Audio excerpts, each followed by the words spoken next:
Good Wednesday morning, Market Chameleons and everyone joining us for the first time. Thanks for coming by and checking out the Market Chameleon pre-market show with the main chameleon, Dimitri Pargamanik. How you doing, D? Good morning, Will. How are you? Good. Big night in Philadelphia last night. Were people excited in the city? Um, I think so. I think I fell asleep, but I did hear some cheering going on. I'm sure South But Philly was rocking. yeah, definitely. You want to start with a disclaimer? Yep. Good morning, everyone. Before we get started, keep in mind, Will and I, Market Chameleon, we're not a registered investment advisor. We're not a broker dealer. We're not telling you what to do. We're just sharing ideas. If you need professional advice, call your registered investment advisor, call your broker. That's what they're there for, to give you advice, provide you with guidance. There's the disclaimer. Perfect. And I will share my screen. If you guys have questions, please put those questions on the live chat on YouTube. Will's watching it. He'll read them back to me. If you want to come on a show and ask your question live, we also provide a link to Zoom. Click on that link. It takes you over to Zoom. Once you're in Zoom, there's a button, raise your hand. Click on that. It'll prompt you to turn on your video camera. You don't have to turn on your video camera. Once we let you in, everybody could hear you. You could ask your question. Could be a Market Chameleon tools, data, analytics, strategies. You want to maybe bring up something that you've seen unusual. You have a question or want to share with the rest of the community. You're welcome to come on and talk about that. While we're waiting for questions to come in, today we'll, as usual, start out pre-market report, take a look at what's trading in pre-market hours. I've been getting, and then, one of the things I do is default to questions I get over the emails. A lot of people are more comfortable asking questions that way. If we don't have any questions that come in through either the chat or the Zoom, I'll default to some of those questions. And one of them that frequently comes up is, why do we show strategies instead of just simple call and put? A lot of people, especially people who are first starting to learn about options, want the simplest approach. I just want to buy a call or buy a put. And I think that instead of just, using that simplest approach, because that doesn't mean what is easy doesn't mean it's the best. It doesn't mean that that's the best risk or reward. It just means it's easy. And when you're doing combinations of options, you can increase your odds. You can increase your payouts. You could structure better risk reward portfolios than just doing a simple call and put. And I'll try to demonstrate to you. And the point that I'm making is, just because it's simple and you've learned that doesn't mean that then you just jump right to execution. Why not take your time and continue to learn, learn before you leap, because that will just improve your odds of success, right? Your odds of success do not improve by you jumping straight to execution as fast as possible. It's more about, learning and understanding and organizing and validating and confirming things. So what we'll do today is, if we don't have questions, we'll go over the pre-market report. I'm going to go to the options chain, and I'm going to structure some simple strategies to show you the difference it makes when you start to do multi-leg structure trades. Okay. Let's start out with the pre-market report, Will, but stop me if a question comes in, because that's the point of the show's kind of to help answer questions anybody has. Pre-market report. These are stocks trading in pre-market hours.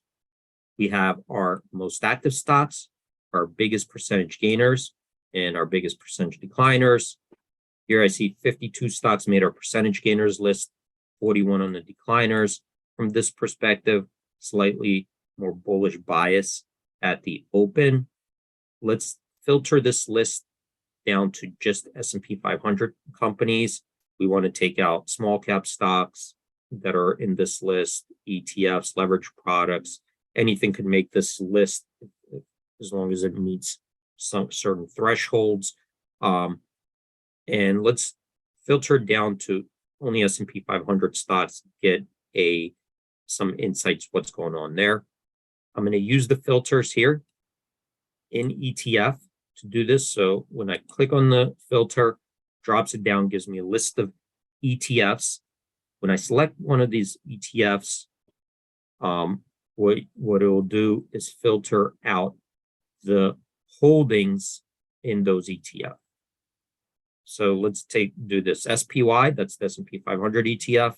Clicking on that, now the list below got filtered by the stocks that are holdings in SPY, which are the S&P 500 constituents. Here, we got 9 stocks that made our percentage gainers list, 12 of them decliners.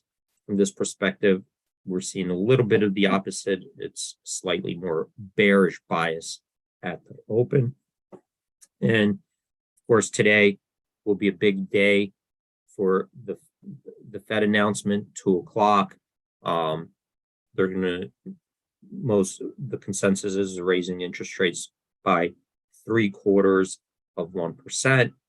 And really the big driver after that is what they are going to say, how they might be feeling, what they're indicating going forward. And usually what we'll see, and maybe we'll analyze tomorrow, is that they release a forecast, their forecast, where they think inflation, GDP, unemployment, and the Fed funds rate will go out into the future. They call it the dot plot. I think we analyzed it last time, right? Will, the dot plot. We did. But this is how they may be feeling, and you have different Fed officials giving their predictions, and then you get a dispersion of their predictions, and then kind of the market looks at the median prediction. We'll take a look at that perhaps tomorrow. Just getting used to looking at it. Obviously, that's important. Markets digest that information. If no questions came in so far, well, I'm going to go to SPY. I like using SPY as an example to demonstrate what we were talking about. Why do we just not, focus on simple call buying, simple put buying?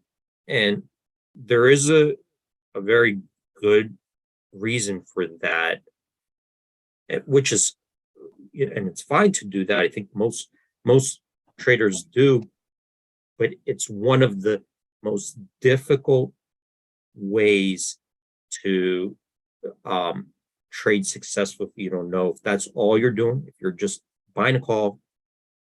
And I think this is what a lot of people do: buy a call, then sit there, watch it, hope it goes up. And the idea is, well, if it goes up, I make a profit, I sell it, then I do another trade, and wait for it to go up, I make a profit, then I sell, and then I do another trade. And that strategy will never work in the long term, because eventually you're not going to be right 100% of the time, or and especially if you're just buying an option, then your odds really decrease. You really have to know what you're doing. It'll take perhaps years to be successful doing that strategy. But let me give you a demonstration. Let's go out to November 18th. That's the next monthly expiration that will expire. I mean, we have 13 days to go, but those are the next monthlies on the board. And when we trade options, we could trade it for different reasons. It could be a volatility trade. We think volatility is high or low.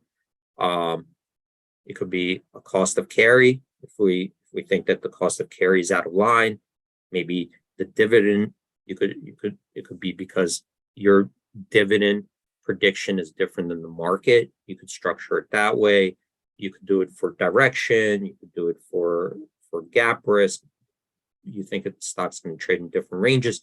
We could use options for lots of different, in lots of different ways. But let's do today where we target a particular price in the stock. And we, based on our analysis, we think that by this date, that there's a good chance the stock reverts to a certain price.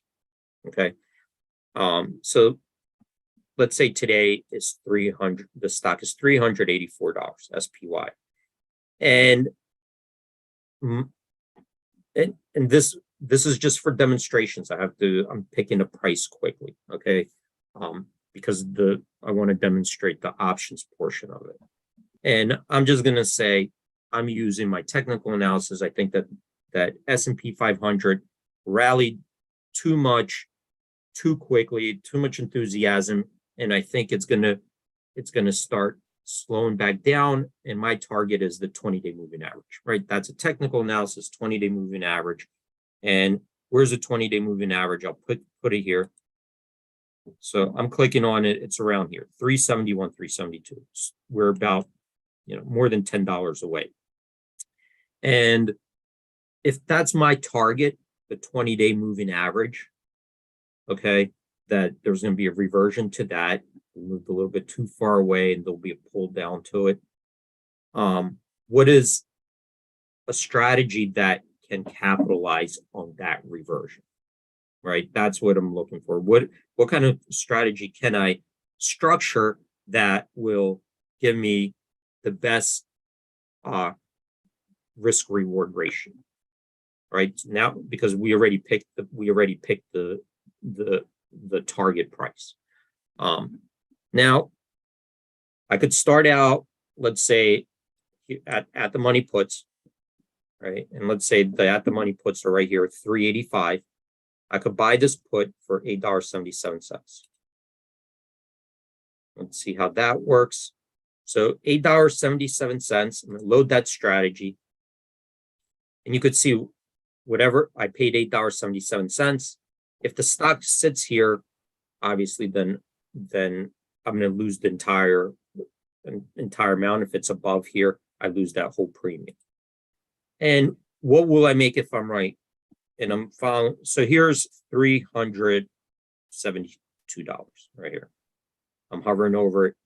The payout, you'll see it's in the green. It's around $500. Let me see here. 372. That's my target. 400. Okay. Now remember, it could go lower, but I'm basing it off my target price. That's my target price. That's where I think it's likely to go. My payout there is $438. I'm risking almost $900 for a payout of 400. Let's say a little bit, it's less than 50%, be a little between 40 and 50%, something like that. Which seems, on the surface, that seems good, right? Well, that's a 40%, 50% return if the stock, goes back down 3% next 13 business days, right? It gets pulled towards that 20-day moving average. But can we do better, right? Even though it seems great, can we do better? And at this point, even one contract, if I do one contract, I do have to risk at least $877. I can't do half a contract here. That's the lowest I could go. One contract will cost me $877. If I wanted to wager less than that, I wouldn't be able to do this option.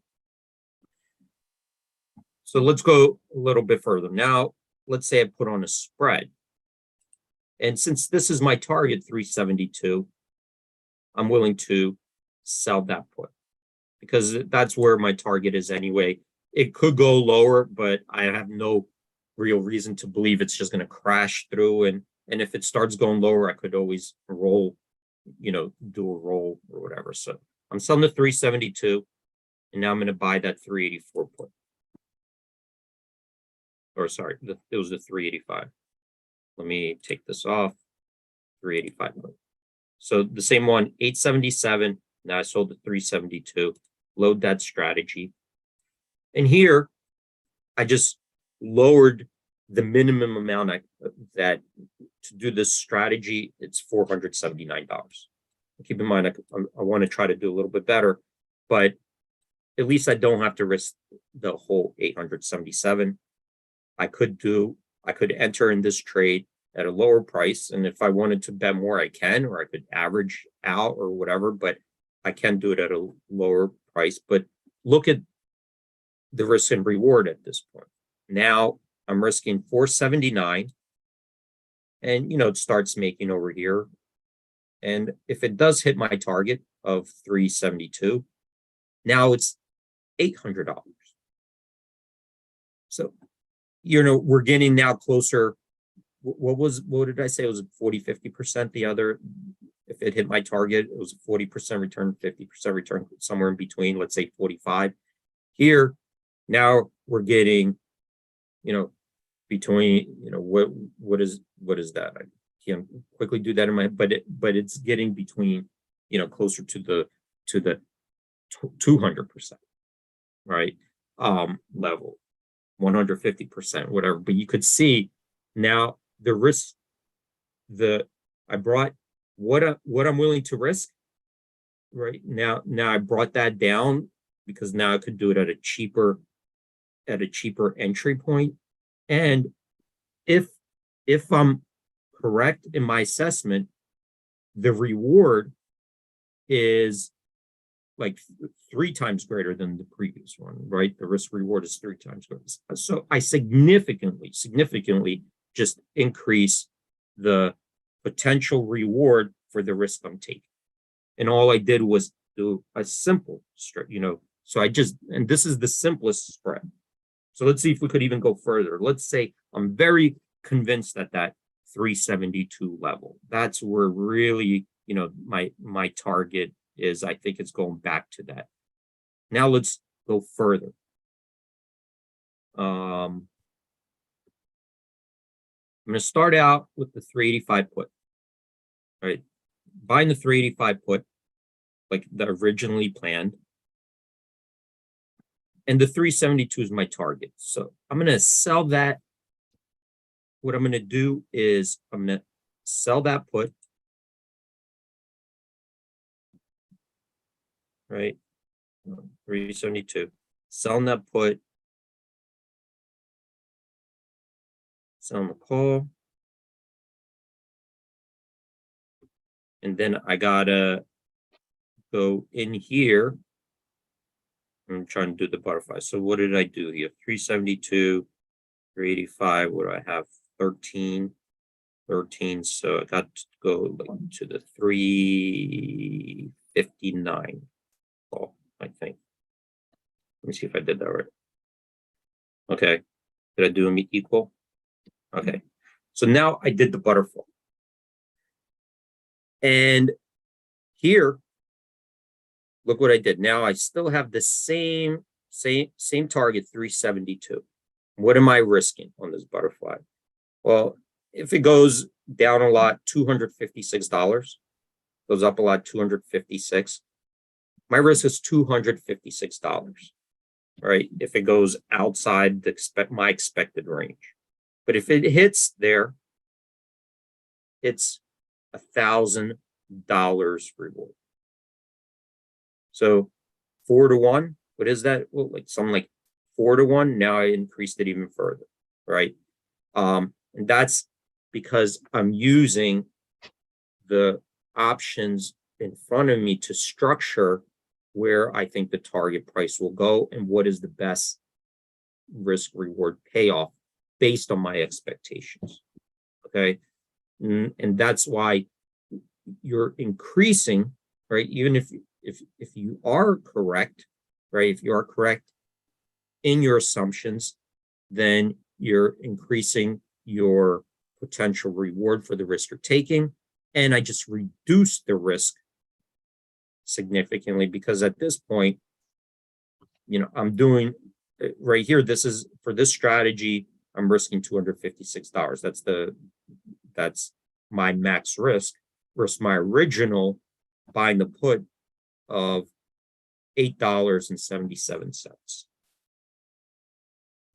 Does that make sense to people what I'm doing here? It seems like it makes sense. No questions. Okay. All right. We did have a question from Rob, though. I didn't want to interrupt your thought process. He was asking about the pre-market list, go over every morning. Is there something, a list you can go to, and Rob, correct me if the question is not in the direction you want to go, but is there a list during the trading day where you can do that same type of search? Is there somewhere you can do that, like to see, I guess, what's up, what's, biggest losers, biggest gainers? Where would you go to find that type of information during the trading day? Yeah, no, that's a good question. There are a couple lists. One is right here, pre-market. This is after hours, and this one is during market movers. Maybe I'll rename it, regular hour movers. But this list here is similar to the pre-market, but now it takes any mover, during market hours. And if we looked at it yesterday, these were not open yet, so this is still yesterday's list, but this would be yesterday's top movers. That's during the day. So that change is it's comparing today's prices, or it would have been yesterday's prices to the previous day's close. Okay, so that's the entire move from the previous day's close. Very similar to the pre-market. Hope that helps, Rob. We also had a new question, from a new user, Steve S. Yeah, he was asking about natural gas opportunity, stocks that trade natural gases. Can we do a screen to see stocks? I guess we could do oil and gas. Can we break it down to natural gas? Is there a way to do that in the stock screen? I'll take a look, but just further, I have it right now set to S&P 500 stocks. You could also use any of these filters to further narrow down. And here, 52-week high, these are stocks in SPY S&P 500 that hit a 52-week high yesterday. You could also do 52-week low. You can see Amazon, Google, these hit 52-week low yesterday. ZBRA and WL. If you wanted to see what traded outside the previous day's range, like previous day's high, previous day's low, could also do it that way. Earnings and so forth. Okay. Relative volume. If a lot of people would do this. What's moving? That's 2 times its average daily volume. And you could see here, these stocks in here traded 2 times its average daily volume. Let's see, 4 times. So a couple of them traded 4 times their average daily volume.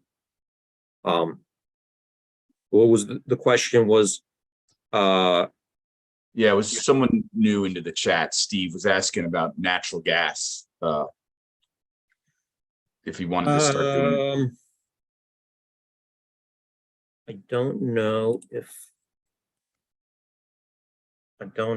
if I have that. The industry here classifications we use is coming from Morningstar. We license Morningstar data. We don't classify it. It comes from them. I don't know if they have like a specific. I don't think they have like a natural gas. Let me think. What is a natural gas? What is a stock that's natural gas? Can you give me one? Is it like a pipeline? Like what would be natural gas stock? I'm taking a look.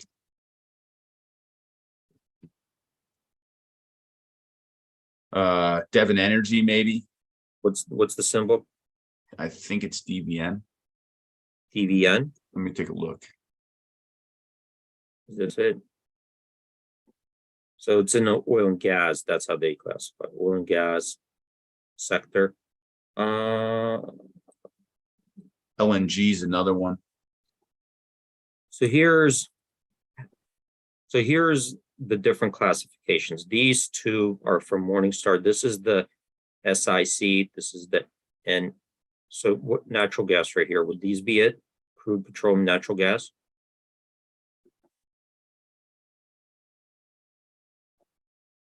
So this is how SIC does it. Maybe this one. Yeah. Does this list? Does this look right to you? Yeah. We don't classify this internally ourselves. We do license this data and get this data, you know, from sources that do the classifications. But this is maybe right here. Crude, petroleum, natural gas might be what you're looking for. Where is he trying to screen it? Well, he was asking about natural gas, like, you know, what the stock's done, you know. Right. Are there any opportunities in them? I mean, it seems like most of the stocks would probably be near their 52-week high in my head. I'm not looking at it. Is there an ETF that's not Steve S, yeah, is also saying UNG is actually I think that's the commodity based ETF for natural gas.